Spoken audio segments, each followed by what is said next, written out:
How this all started was, it was about a year and a half ago, actually. Me and Raymond got together. I was coming back from the bank, and just felt the need to talk to Raymond about how to get Bibles out to everybody in the community. How would we do such a thing? Vision 640. Vision 640. Vision 640. Vision 640. Vision 640. Vision 640. I'd love for you to join in a vision that is bigger than all of us.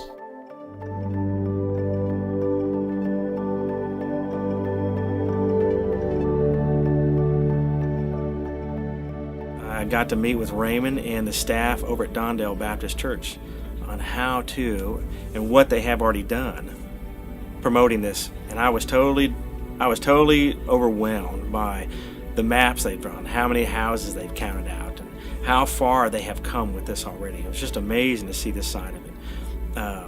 And then Gail, who was making all the phone calls, showed up, and she started doing this and calling churches, and it seemed like every week we would get a phone call from Gail saying, order me another 5,000 Bibles, order me another 5,000.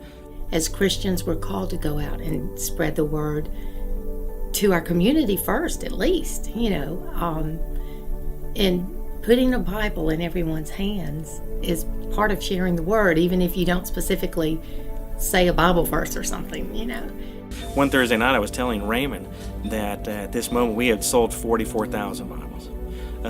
Raymond seemed to be pretty excited about that, but we really thought that God had mentioned 50,000. The next morning at 9 o'clock in the morning, Valley Ranch calls us up and asks us for another 5,000 Bibles. Plus the overages put us at 50,000 Bibles. And then I also went out, I got the privilege of walking as well. That was really neat. I think the neat thing about it, neat thing anyway, was that I realized I wasn't going to die going to the door. That it didn't matter, the people that came to the door weren't going to shoot me. And I made it through it, and it was a neat experience to see that, this really isn't difficult. People are receptive to the word, and if they're not, you know it pretty quickly. And God will, bring someone else into their life, hopefully. As we were driving out, Rogers Park was very active that day. There was some people playing basketball, there was some jousting and just family picnics going on. It was just a tremendous amount of people there for a Sunday afternoon. And so we just decided among ourselves that let's go to Rogers Park. And so we loaded up in the vans and the cars, and off to Rogers Park we went. And Rogers Park was just so incredible.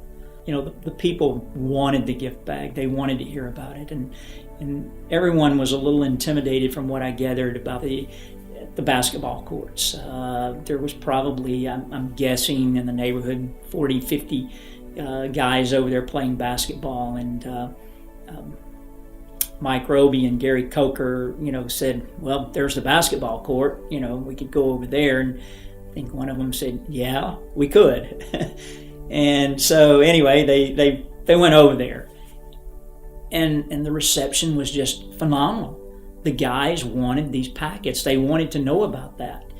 And after they finished, they moved out into the park where others were just having a success with families at picnics. They were giving these out, and they were taking the material, reading over it, and listening to the conversations. And I've heard people responding since that time. I've just been places, and you'll hear somebody saying something about, hey, I got this packet with the Bible in it, and it's kind of neat to hear that. And it's neat for that to be brought to the forefront of people's minds, for the Lord to be brought to the forefront. I showed up at my bank, and there was just this lull. There were no customers in there. It was just a lull. And so I walked directly up to the teller, and he was helping me with my transaction. And at that moment, I'm overhearing the conversation between the teller next to me and the teller next to her. And they're discussing a CD, and they're discussing a Bible. And so as I'm listening to that, I'm thinking, okay, I'm about to make a fool of myself. And the next thought was just be bold. So I finished my transaction. I stepped over to the teller beside me, and I said, I overheard you talking about a CD and a Bible, and I happen to have some of these packets in my car. Would you like one? And she was just like, yes. And the other teller was like, yes, and asked me how much they would cost. And I said, they're free.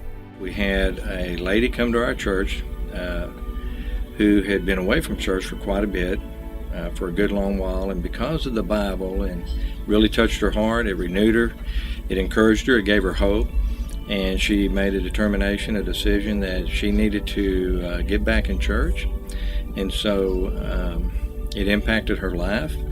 And one day she showed up at our church there not too long ago, carrying her ESV New Testament, all excited, and couldn't wait to tell us about it and how it brought a dramatic change in her life, which was the whole intent of, of the vision and going out into the neighborhoods.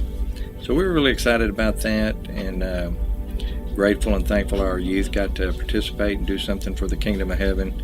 Just shows you that God can use anybody that's willing to go. This past week we had a lady show up named Betsy from First Baptist Orange, and her daughter goes to Valley Ranch Baptist Church. Betsy says while she's visiting her daughter at Valley Ranch Baptist Church, she sees this lady standing over in the foyer, and she looks puzzled, kind of lost, holding a newborn baby. And so she walks up to her and asks her if she can help out in any way. Not being a member of that church, she feels kind of awkward, but can see there's definitely a need. So while she's greeting this lady, she says to her that she was from Baton Rouge, Louisiana, and her husband was over in Afghanistan, and she was staying with her brother for the last 4 months, and she didn't know kind of where to go to church. She asked, how'd you know, or how'd you come to know about Valley Ranch Baptist Church? And she says, someone came by a couple days ago and hung an ESV Bible on this little bag on my door, and was so excited to be here at church today. She didn't know what to do or where to go, but here it was, this little white bag.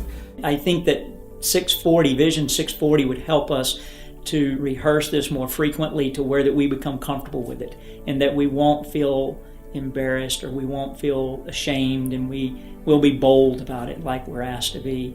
I also see that our church members realize, like I did, that, this can be done. This is kind of one step towards getting a little bolder. I can't wait to hear of stories from here on out of how God has touched somebody in a way that we'd never thought of, or getting out of our shells that we've never thought about doing this before. But it's really truly amazing what God is doing in the lives of church members and getting out and sharing the gospel.